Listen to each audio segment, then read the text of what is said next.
Vincent Thyssen est avec nous, PwC, PricewaterhouseCoopers, on va dire ça comme ça, hein.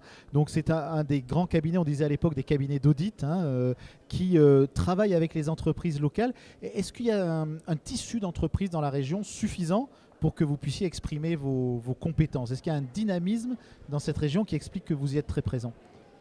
Alors la réponse est oui. Le dynamisme, donc déjà la région, qu'est-ce que c'est pour nous? On est en train de parler d'une géographie qui est grosso modo Montpellier, Valence, Monaco. Donc dans ce triangle-là, on est aujourd'hui numéro 1, donc on est numéro 1 mondial, mais ça vous le savez. On est également numéro 1 dans la région, numéro 1 dans un pays qui n'est pas si loin que ça, qui s'appelle Monaco également. Et donc dans ce triangle-là, on a effectivement un dynamisme des entreprises qui est très important. À la fois sur des entreprises que je qualifierais peut-être pas de la vieille économie, mais en tout cas des entreprises plus classiques, mais également des entreprises dont certaines seraient dans la catégorie des startups, mais qui sont fort prometteuses, et ceci dans différents secteurs d'activité, que ce soit de la pharma, que ce soit de la high-tech, que ce soit de la téléphonie. On arrive à trouver véritablement des belles pépites, et ça témoigne du dynamisme de la région. À partir de quel niveau et sur quelle thématique surtout vous intervenez dans une entreprise? Alors, je crois qu'il faut revenir pour pouvoir répondre à cette question tout simplement à ce qu'est PwC. PwC a un slogan au plan mondial qui est assez intéressant, je pense, à comprendre et à écouter, au moins dans un premier temps, qui est de dire nous sommes là pour résoudre des problèmes importants, pour accompagner nos clients et pour résoudre des problèmes importants. To solve important problems. Et ça, je crois que c'est quelque chose qui va arriver, quelle que soit la taille de la société. Et pour ce faire, nous avons développé 4 grands métiers. Le métier de l'audit, celui que vous avez cité tout à l'heure. Le métier du juridique et fiscal. Le métier de l'advisory, donc qui est assez large, qui est le conseil. Et le métier également de l'expertise comptable. Donc ça veut dire que nous sommes capables d'accompagner nos clients. Et là aussi, je vais utiliser un peu un terme anglo-saxon, mais on a un cabinet quand même rattaché à un réseau anglo-saxon.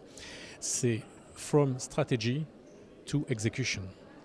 Donc l'idée, c'est qu'on est capable à la fois de concevoir, d'aider, d'accompagner dans la conception d'une stratégie, mais également d'être capable de délivrer cette stratégie et d'accompagner nos clients dans la mise en place de cette stratégie et à la fin de l'histoire, de l'auditer. Alors concrètement, je mets quand même une limite à ça, c'est que nous avons des règles d'indépendance et qu'évidemment, on ne va pas faire exactement l'ensemble de la chaîne de valeur que je viens d'évoquer sur une seule et même entreprise. On va prendre un exemple précis. On sait que dans notre région, mais un peu comme partout en France, un des problèmes, c'est celui de la transmission de l'entreprise. Vous intervenez dans un processus comme cela, puisque vous parlez de résoudre des problèmes importants. Parfois, la succession d'une entreprise, ce n'est pas quelque chose de très facile. Alors, ça n'est pas quelque chose de très facile. On peut accompagner effectivement nos clients. J'avais le cas pas plus tard que la semaine dernière d'une société qui a une problématique justement de transmission et qui nous sollicitait en disant « que pourrait-on faire ?» Eh bien, en l'occurrence, nous les accompagnons avec un département chez nous que l'on appelle le Corporate Finance et on va les accompagner pour trouver tout simplement, déjà pour faire un état des lieux, pour mettre la société dans un mode de présentation qui permette de la décortiquer sous tous les angles, enfin tous les angles que nous on maîtrise, mais qui sont quand même assez larges comme je l'ai évoqué tout à l'heure, et d'être à ce moment-là en mesure de pouvoir aller chercher éventuellement des partenaires, des repreneurs, puisque les formes peuvent être différentes. Votre groupe, en dehors du soutien aux entreprises, est aussi un groupe qui réfléchit aux grandes dynamiques régionales. Il y a eu un travail fait par PwC avec l'Europe pour dire qu'il y a un certain nombre de filières qu'il faut peut-être privilégier en Provence-Alpes-Côte d'Azur.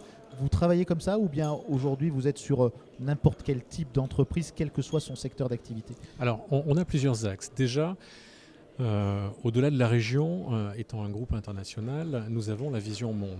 Et dans la vision monde, nous travaillons beaucoup sur ce que l'on appelle les megatrends. C'est-à-dire finalement l'ensemble des facteurs qui vont quelque part faire que le monde de demain va être bouleversé. Je vous donne un exemple. Il y a quelques mois, j'avais une discussion avec un de mes associés suite à une réunion que nous avions, associés spécialisés justement dans les problématiques de megatrends. Et l'un d'entre nous posait une question en disant « mais que pourrais-je faire finalement pour arriver à identifier mes clients de demain et être sûr que je vais être sur les bons ? Quels seront mes clients à 10 ans ?» Et là, la réponse était assez intéressante. Elle consistait à dire, regardez Amazon, regardez Google, regardez la plupart des entreprises, des Yahoo, etc. Création 2007.